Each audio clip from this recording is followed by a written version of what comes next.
109A bottom. So we left off at a contradiction by, on the one hand, there was some halacha about nosar, leaving the food over that is only prohibited by a ola and not a shlomim.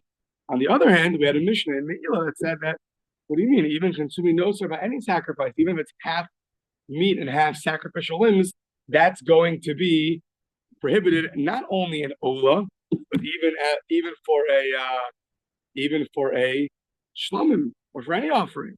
So what was the answer to that contradiction? Says the Gemara, the difference is kan ben nosar and kan bisheni sosaru achlo nizar kadam. The difference like this, that which it said in Me'ilah that you're liable for nosar, that different parts of the animal, the sacrificial parts and the meat, combined together. So that was talking about regular nosar that's left over, and you have half a kazayas, half an olive's worth of meat and half an olive's worth of sacrificial parts, and you eat them. So then you're going to be liable, even though by a shlomim, the meat you consume and the other parts go on the altar. If they're nosar and you eat it, then it will combine. The part that you're not liable for is, let's say it was left over and therefore ruined before you threw the blood. The whole sacrifice, all the parts you're going to put onto the altar or you're going to consume, it all got ruined. All that remained was half an olive's worth of meat and half or on the bottom one.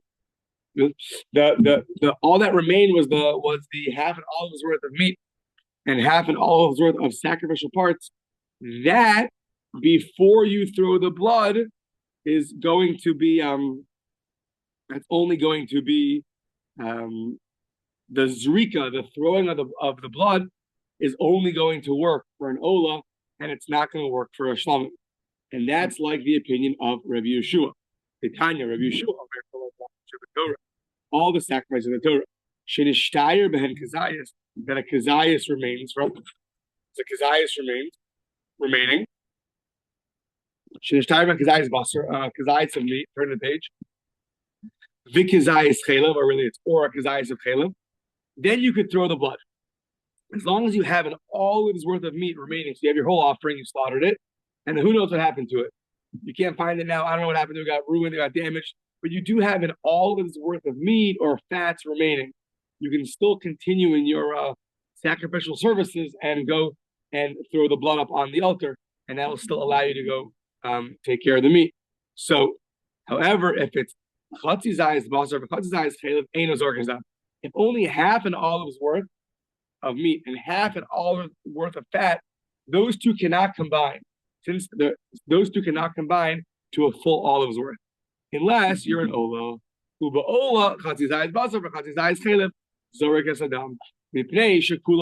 Because here, both parts of the ola are going to get brought up on the altar, as opposed to the other parts, the meat is going to be consumed by a human, and the fats are going to be put up on the altar. So this answer that we gave reflects the opinion of Rabbi Yeshua that says, if you have half an olive's worth and half an olive's worth of the sacrifice, but those have different functions after the throwing of the blood, they cannot combine and allow you to continue. I mean, it's not going to work if they're throwing the blood for it, unless you're an ola. If you're an ola, then both parts are going to be fully consumed, and therefore you can still throw the blood.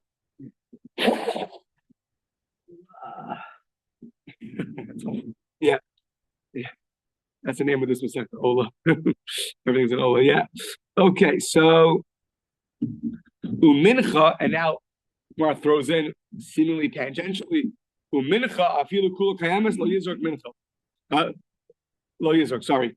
A flour offering, even if it's fully around, you can't throw. That's the Gemara. Mincha, like, what is a mincha offering doing in this conversation? There's no throwing of blood by a flour offering. You just put up on the altar.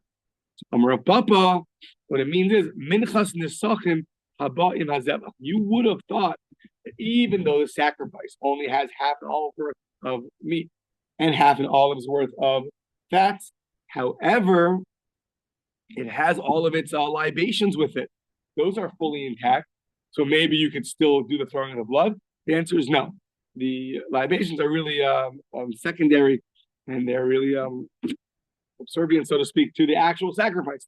So if you can't bring the sacrifice, even if you have its libations there, it doesn't matter. It's not going to allow you to throw the blood.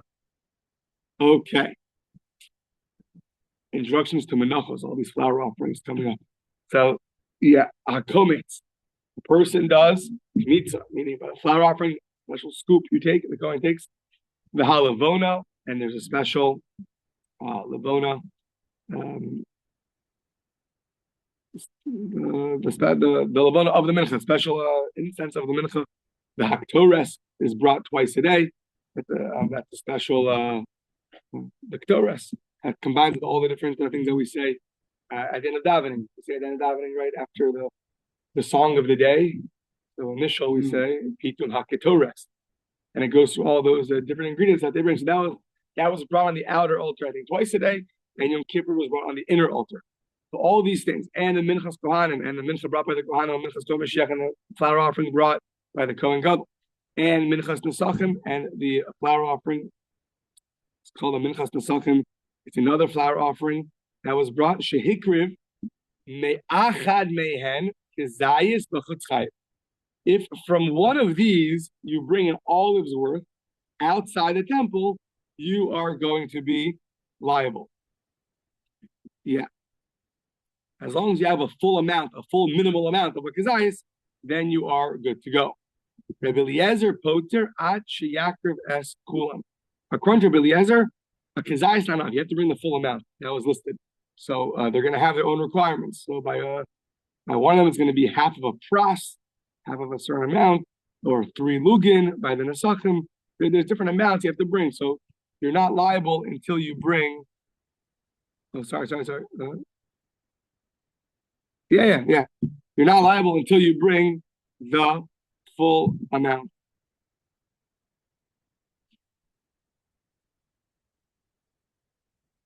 Yeah. Now, what's the rationale? So Rashi explains that according to Rabbi Eliezer, these different flower offerings, if you're lacking any bit of them, you cannot bring it inside the temple. So when you're bringing a regular flower offering, if you're even lacking a little bit of the amount, so that's going to be a gemar menachos. That's going to tell us that you are that you cannot bring it up. So says Rabbi Eliezer, since you can't bring it up inside, therefore, if you're lacking anything and you bring it up outside, you're going to be exempt. But the rabbis argue, even though if you lack a little bit inside, you won't be able to bring it up. As long as you bring a kezayis outside, you'll still be liable. Yeah, that's what. The kulon shehikrivan bifnim, the shayir mehen kezayis, the kriva b'chutz chayim. So any of these offerings that are brought inside, and there's a kezayis that remains, and all those worth remains of them, and you go and you sacrifice it outside, you're going to be liable.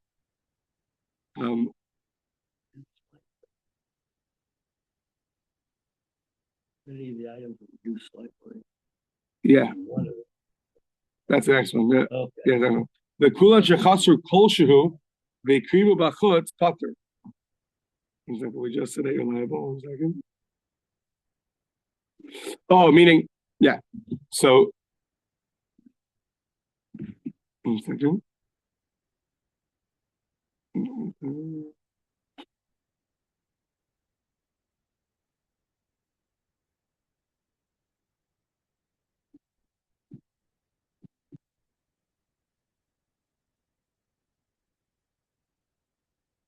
Yeah, so in all of these, if you're lacking a little bit, let's say inside the temple, some of the flower offering gets ruined or burnt before you offer it up. So that's going to invalidate it. And therefore, if you bring it outside, then you're going to be exempt. I'm just getting confused. The first part of the Mishnah.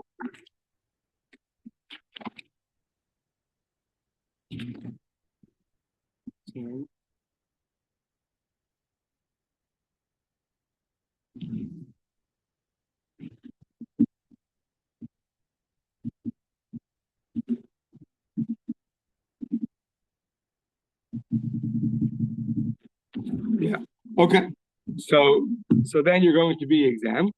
And then hamakrib kachin emurein b'chut chayiv. And then also, if you bring up the sacrificial parts of the animal and the meat, you're going to be liable even for bringing up the sacrificial parts. Meaning, if you bring up the sacrificial parts of outside, even though the meat's attached to it, the Gemara is going to ask, maybe it should be like a tzitza, an interposition between that and the altar.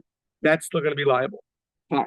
But the first thing we had was you have a full flour offering, and out of that full flour offering, you took only a kezayis and you offered up outside. That's the first debate between Rabbi Eliezer and the Chachamim. So, Tana Rabbanan, hamaktir kezayis b'chutz chayiv.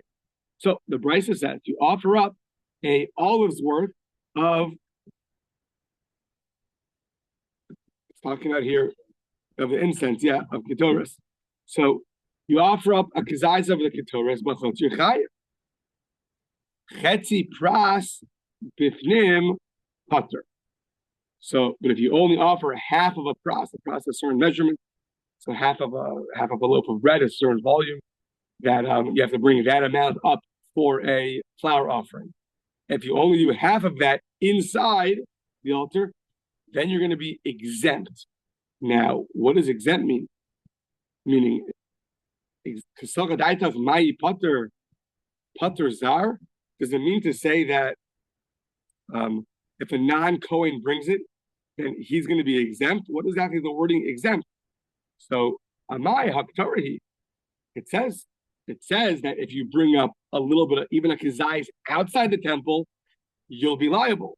So why, when you bring up half of a pras, which is much more than an olive's worth, inside, are you going to be exempt? So if a non-Kohen does that, he should be liable.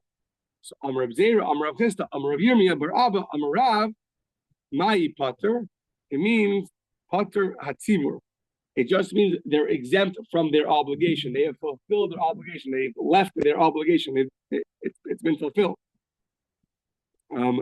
Because since even an olive's worth is considered enough, it's considered enough to fulfill your obligation.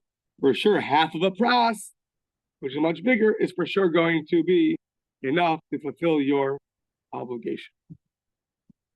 Omer Abzera, but ikashali, if I have a difficulty, it will be with the following. Hakasha, this was bothering me. Hadam Rav Allah. That Rav said on this, on our Mishnah, the ha afilu Rabbi Eliezer model. That here, even Rabbi Eliezer agrees, even though Rabbi Eliezer disagrees in our Mishnah, and he says that a kezayis outside is no good, you have to offer up the whole thing. However, here Rabbi Eliezer will agree, the Rabbi Eliezer, lav haktar hi kamar.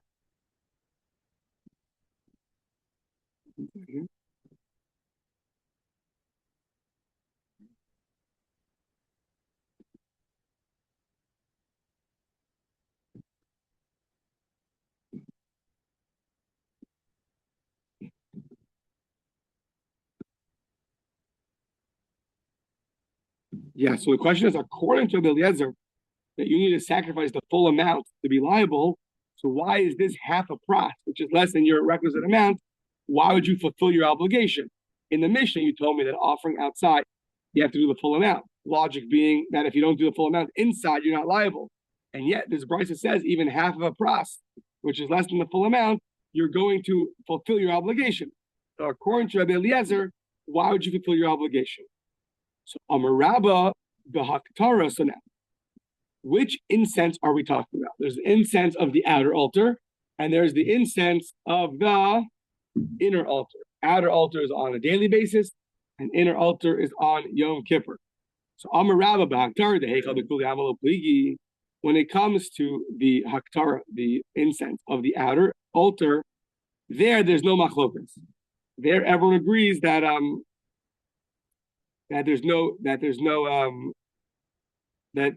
you don't have to do a pras.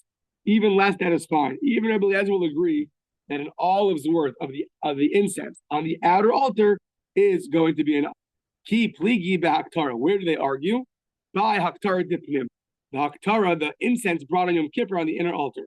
The Mar Savar Mali Chafnav Dafka, when the Torah says full handfuls, it's Dafka, it means that amount, and that's a full pras. Mar Savar Mali Chafnav Lav Dafka. And the other one says when it says Malo Chafnav, it doesn't mean literally 2 handfuls, but it means even a kazayas is fine. Well, look, we finished Menachos while you're gone. Twice. So, welcome back. I have to come back tomorrow, January 6th, you said. I was going to throw a whole party in your house today. So, Amarle Abaye says, Abaye, how can you tell me that the minimal requirement of the incense on Yom Kippur is not to be taken to be exact, and therefore to require a full pras? How could you say that? It says the word chukah. Chukah means the statue, and that's it. It has to be like this and no other way. So it says by Malachim for 2 handfuls, it says chukah has to be done like this and no other way. And therefore, if it says that measurement, it means that measurement. So Rabbi Eliezer is right. How can there be an argue on that? Oh, so Ella Amar Abaye must give another interpretation because this interpretation has this difficulty. Ella Amar Abaye go the other way. When it comes to inside on the inner altar on Yom Kippur, the incense being offered, of course, has this level of a shear of a pras, these 2 handfuls, a much higher level amount to fulfill your obligation. Where do they argue? Keep ligi b'haktar dechutz. They argue on the daily incense offering on the outer altar. Mar savar yalfinan pnim mechutz. One master holds that we learn pnim michutz, that you learn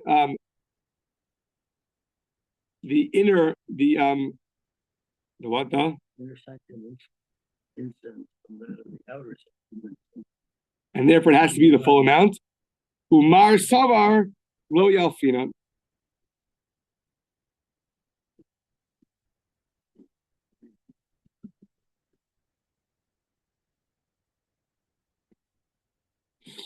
Sorry. Like this. Abaye says, Elamar Abaye, Bakar Bafim Chamalo Pligi, Ki Pligi Bakar the Chutz, meaning if you're offering it outside the temple, how much do you need to be liable of the incense outside the temple? So, Mar Savar Yalfinan Nim Michutz, one master holds that you're learning the inside amount from the outside, and therefore, just like inside, I think inside here means the outer altar, though, meaning inside the temple. Just like inside the temple on the outer altar requires a kazayas, so too the outer altar will require a kazayas. Well, Mar several no, we don't learn from it. And therefore,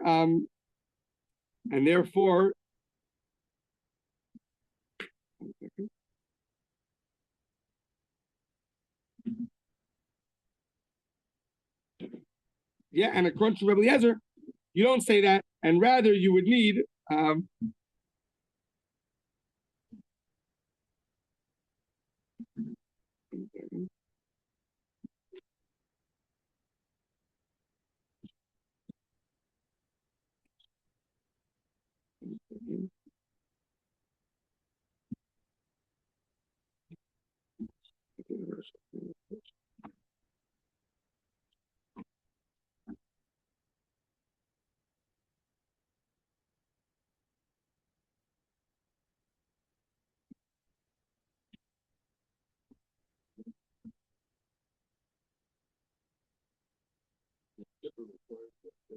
yeah, so it sounds like Mar Savar Yalfinan Pnim Mechutz means you learn out the measurement of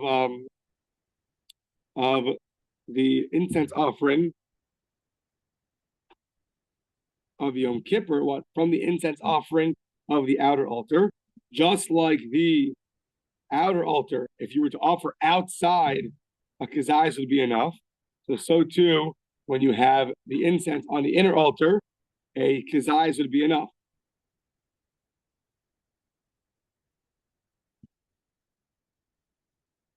Yeah.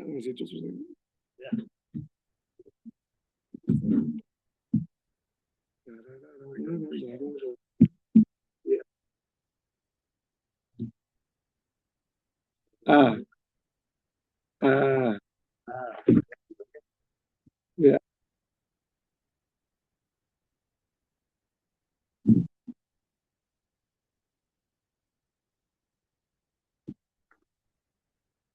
Yeah, they're just saying the whole machlokas only is by Yom Kippur. How much do you need by Yom Kippur? So one says, well, since you offer an olive's worth outside, you'll be liable. So therefore, an olive's worth inside on Yom Kippur, you'll be liable. And the other one says, even if you need an olive's worth outside to be liable, but you can't learn inside from outside. The law, the minimal amount on Yom Kippur, inside on the inner altar, cannot be learned out of the amount that you're liable for on the outer altar, and that's all that they're arguing about. So Amar Rava says, I don't understand. Hashta chutz michutz yalfi rabbanon pnim michutz mibayi. Rava says, we'll see in a second that they don't even learn the same measurements from outside the altar. I mean, we're going to see that the flower offerings minimal requirement outside the temple cannot be learned from a regular sacrifice, how much is required to be liable outside the temple. So you have things that are outside the temple, and we don't even learn minimal requirements one from the other. But yet you want to tell me that when it comes to the minimal measurement of the incense on Yom Kippur, that you will learn out from things that are outside the temple? When it comes to the violation of outside the temple, you don't learn one from the other. And those are at least the same category. They're both outside the temple, and they're both violations. So if you don't even learn from that, for sure you're not going to learn what the minimal requirement of a incense brought on Yom Kippur is from the outside the temple measurements. So where do we see that we do not learn different violations and their measurements one from the other? Where do we see that? Mahi, the Tanya Yochel Hamal Pakos Mikazayis Komik, Upakos Mikazayis Emurin, Vamanasik, Pakos Lugan. You would have thought that maybe if you offer less than a kazayis of the flour that you did kmitza on, or less than a kazayis of the sacrificial parts of the animal, or less than 3 lugim of the libations of wine, or less than the 3 libations of water, you would have thought that all of these, if you do less than them, you're going to be liable. Yehei chayiv. Talmud lomar, no. La'asos ala sholem chayiv, ve'eno chayiv ala chasar. You're only liable for the full amount. Whatever the full amount is, that you're liable for, you're not liable if you're lacking. But 1 second.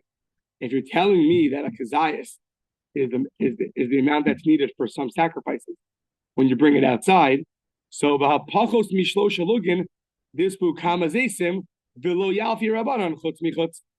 You have a kazayas of meat. If you bring a kazayas of meat outside the temple, you'll be liable. If you bring less than 3 lugin, 3 measurements of water or wine, you're not going to be liable. Why not? Why not learn the measurement of libations of wine or water from the minimal requirement of sacrifice? A sacrifice brought outside the temple in olive's worth is enough to violate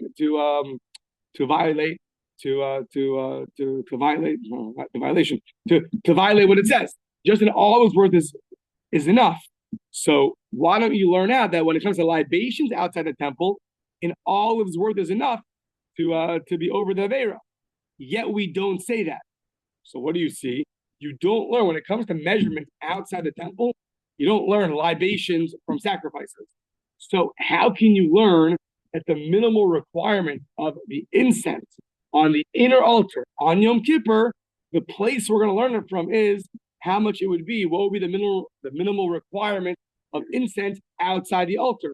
We don't even learn outside things from each other. For sure, we're not going to learn inside from outside. That's his question. So, Elam Rava, a third answer. What do they argue about? So a pras is a loaf's amount. So the volume of a loaf. They say maybe 100 silver coins. It is the volume of a loaf. How much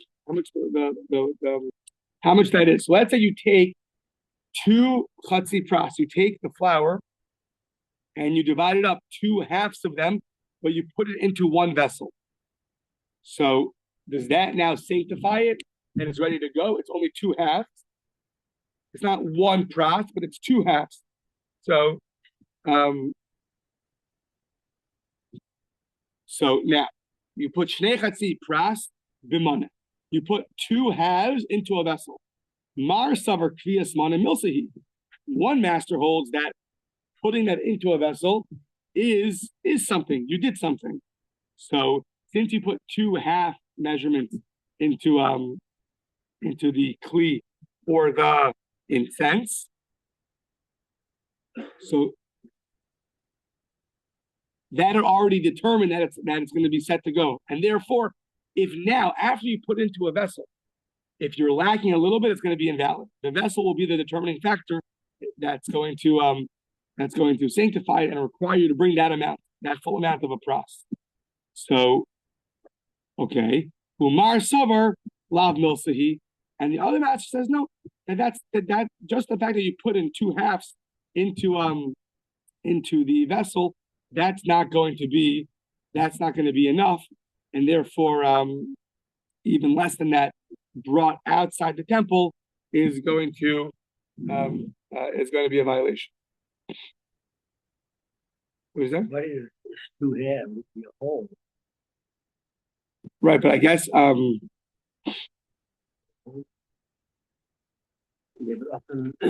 half done combined and often make it.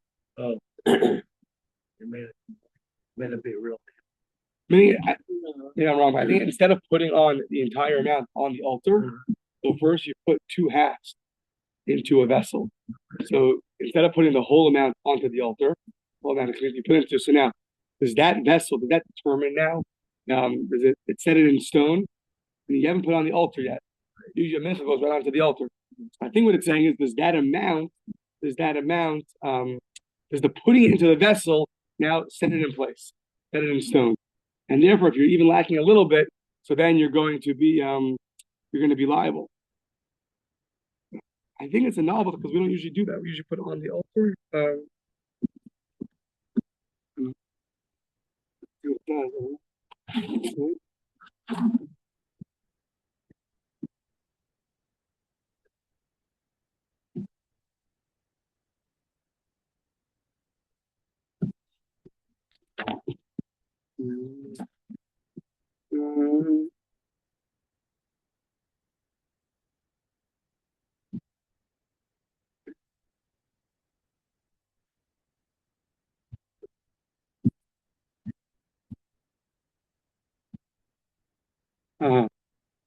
Okay, interesting. So according to Rava, we're talking about the incense burn on the outer altar, which all you need is a kazayas and all those worth.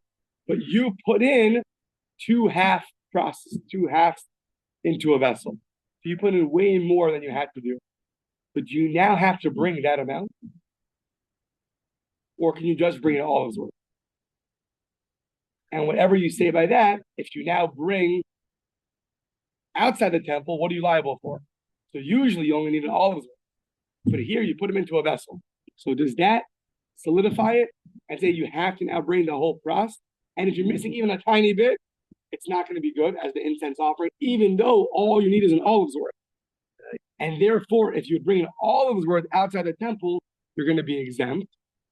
That would be Rabbi Eliezer. And the Chachamim will say, no, putting it into a vessel is not going to be is not going to set it into stone. As long as you bring an olive's worth inside the temple, you'll be good. And therefore, if you bring an olive's worth outside the temple, so then you have then you get the favor of bringing outside. So that's Rava's suggestion to what the debate Rabbi Eliezer and the Chachamim are. Okay. So Omar Rava says, now he's going back. Amar Rava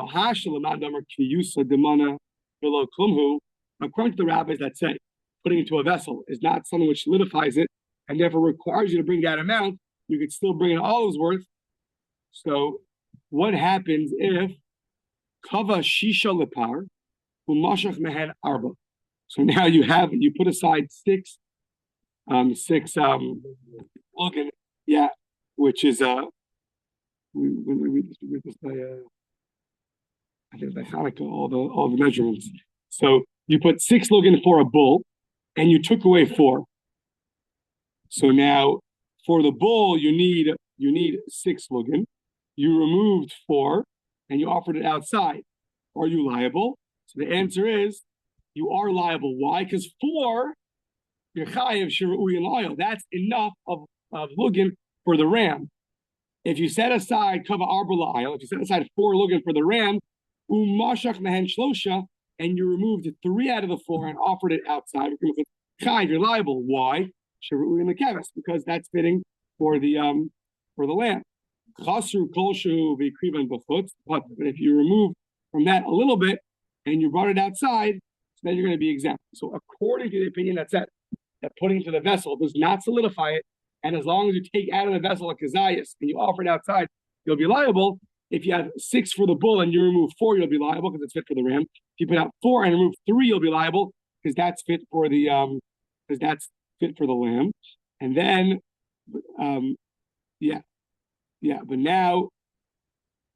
but now, chasru kosher, if you move a little bit after that, so then you offer that out, so that you're not going to be liable. You're saying we don't have enough for any. Correct. Exactly. Yeah. So now, Rav Ashi Amar. So now Rav Ashi is going back. Rav Ashi is going back to Abaye's answer. So Abaye's original answer was that what they argue about is, can you learn the requirement of the incense on Yom Kippur inside on the inner altar from the amount that you're liable for by offering it outside? Abaye says you can learn inside from outside. We asked, you can't even learn outside from outside. How can you learn inside from outside? That Rav Ash coming to defend, Rav Ash Amar, Nisuch Ma'aktara lo yalfi rabbanon. He says there's a big difference. Nisuch Ma'aktara lo yalfi rabbanon. The libations from sacrifices, that you don't learn from each other. Even though they're both brought outside the temple, but the minimal requirement of 3 lugim, if you do a little less than that, so then you are exempt, even though there's multiple olives worth in that amount. But that's because you don't learn, those are such separate things, libations and sacrifices. However, haktara yalfi afagav d'chutz b'klim. But sacrifices from sacrifices, or in this case, incense from incense, that you will learn inside from outside, even though they're different. One's brought inside, one's brought outside, but that's more similar than libations to incense. And therefore, that would be a defense of Abaye, why he feels you could learn the minimal requirement of the Yom Kippur incense from the amount it takes to be liable outside the temple. Okay, so basically 3 opinions, Rabba, Abaye, and Rava, on what the machlokas, Rabbi Eliezer, and the Chachamim is. Yeah. Okay. Now, the Mishnah said that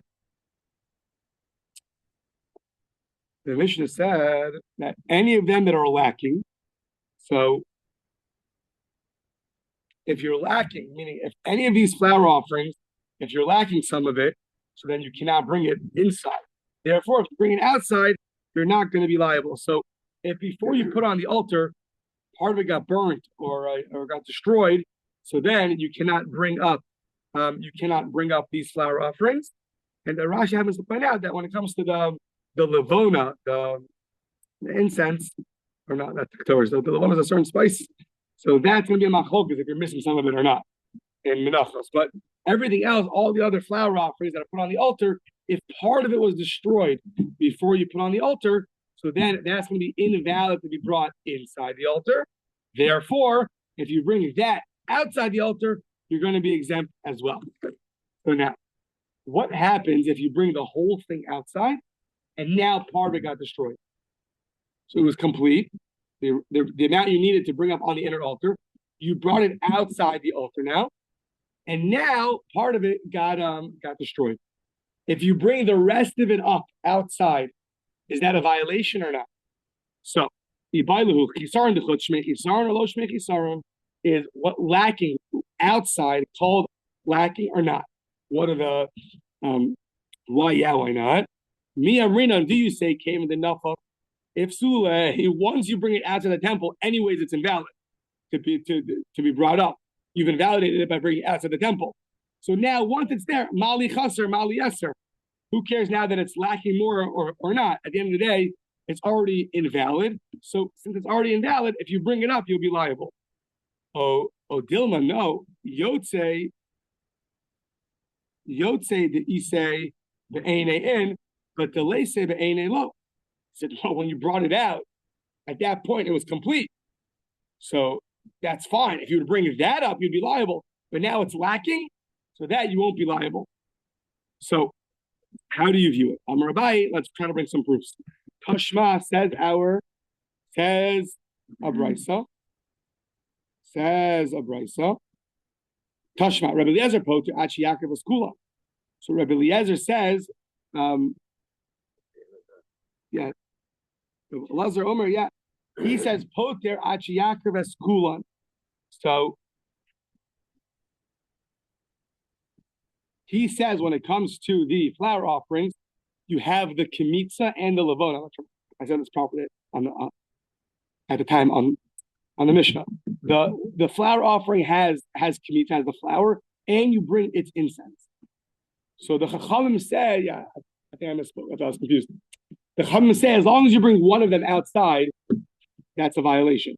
Rabbi Eliezer says since the flower offering requires both kemitza and its incense being brought, its spices, so until you bring both of them, you're not going to be liable.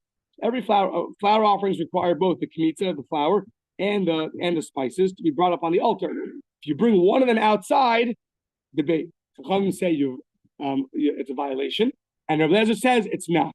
So now, the Mishnah says that Rabbi Eliezer does not obligate you when you bring a mincha offering outside until you bring both its flour and its spices. So what do you see from there? That as long as you're lacking something, so then there's going to be no violation. So Amarle Rabbi Baruch Chana Labai Rabbi Eliezer Pashit Mar. So yeah, I know for Rabbi Eliezer it's obvious. Of course, if you're lacking even one of the main ingredients, right, then you have not violated the violation. For sure, if you're lacking part of it, you also are not going to be violated anything. We're asking according to the Rabbanon who require, even if you just do the flour or if you just do its spices, either one of those, you're going to be liable according to them if you bring it out in its complete state. And now it's lacking, will you still be liable? Or then they'll agree that you'll be exempt. So Rabbi Bar Chanala Abaye, Mid Rabbi Eliezer Pashit Mar, Mid Rabbi Eliezer Pashit Mar, you bring a proof from Rabbi Eliezer. So Amar Lei, the Ferish Shmieli Mine, the Mar, I heard explicitly from Esther that Adkan lo pligi Rabbanon allowed Rabbi Eliezer ela de Isay be'ene, that the whole machlokas Rabbanon and Rabbi Eliezer is when it's in its complete state. Aval bechisarun module, but the Rabbanon will agree to Rabbi Eliezer if it's an incomplete state, meaning they only argue that you have to bring the flour and its spices when it's complete. But if the flour is lacking or the spices are lacking, they'll agree to Rabbi Eliezer and you're going to be exempt. Are we not? When was it lacking though? Lav de chaser b'chutz. Did it not become lacking outside the temple? And there the rabbis agreed to Rabbi Eliezer, you're going to be exempt. And therefore, to answer our question that if it becomes lacking outside the temple, you're going to be exempt. Well, the chaser b'fnim, it became lacking only inside the temple. And therefore, you can't bring a proof to our question. Our question is when it becomes lacking outside the temple. If it becomes lacking inside the temple, that's not what we're talking about. And therefore, there's no proof. It says any of the offerings that are lacking and they're brought outside the temple. So just like inside the temple, if before you put on the altar, some of it got destroyed, you cannot offer it up anymore. If you bring an offering that's lacking outside the temple, you also cannot offer it anymore, meaning you'll be exempt. Lav de chaser b'chutz, are we not also talking about a case where it became lacking outside the temple, not only inside the temple, even outside the temple? And if that's true, then we have an answer to our question that if you become lacking outside the temple, you're going to be exempt. Well, the chaser b'fnim, you became lacking only inside the temple, not outside the temple, and therefore our question still remains: what happens if it becomes lacking outside the temple? and you bring it up anyways. Are you liable? Are you not liable? We have no proof to our. We have no answer to our question. One more little section. Hamakriv pachim. Someone who brings. Now we're talking about sacrificial parts of the animal, but there's a meat attached to it. Now the meat is not something which is brought up on the altar. Meat gets eaten by the other offerings, not the olah. And yet, if you bring the sacrificial parts up outside the temple with the meat attached to them, and the meat is supposed to be consumed by us, by non-olah offerings, and not brought up on the altar, it says that you're going to be liable. Ask the Gemara, why am I? It's a chatzitza. It's an interposition between the parts and the meat. And the assumption now is that we're going according to the opinion that says to be liable outside, you have to have an altar. And on the altar, it's going to be an interposition because on a rock, there's going to be no chatzitza. So right now, we're assuming like the opinion that says that you need an altar. To that, we're asking, it's a chatzitza. To that, Shmuel answers, Amar Shmuel, Kisha Haflan. Hey, you flipped it over. No big deal. Flipped it over. The meat's on top and the sacrificial parts on the bottom. And they go on the altar outside the temple. And therefore, you're going to be liable. Rabbi Yochanan Amar Afilu Tema Shelo Haflan. Even if you don't flip it over, you'll still be liable. Chatzitza. What happened to chatzitza? The Hawani Rabbi Shimon, Amar Afilu Halan Al Selachayev. We're going like the opinion in our Mishnah that Rabbi Shimon says you can offer even on a rock. You don't need an altar. If you don't need an altar, there's no problem with chatzitza. The whole problem with chatzitza is if you do it on the altar. You do it on a rock outside the temple, and you hold it on a rock, you're liable. Then you can even keep it the way it is. If you really want to be a real Russia, so keep it the way it is, and you don't need to flip it over, and you'll still be liable. Don't worry. So another answer, third answer is Rav Omar min b'mino eno chotzeitz. Rav says at the end of the day, the fats and the meat are considered one species. And since they're both considered one species, that's not going to cause a chatzitza between each other. Only if it's a different species, that could cause a chatzitza between one another. Okay. You came back early? Yeah. January 6th.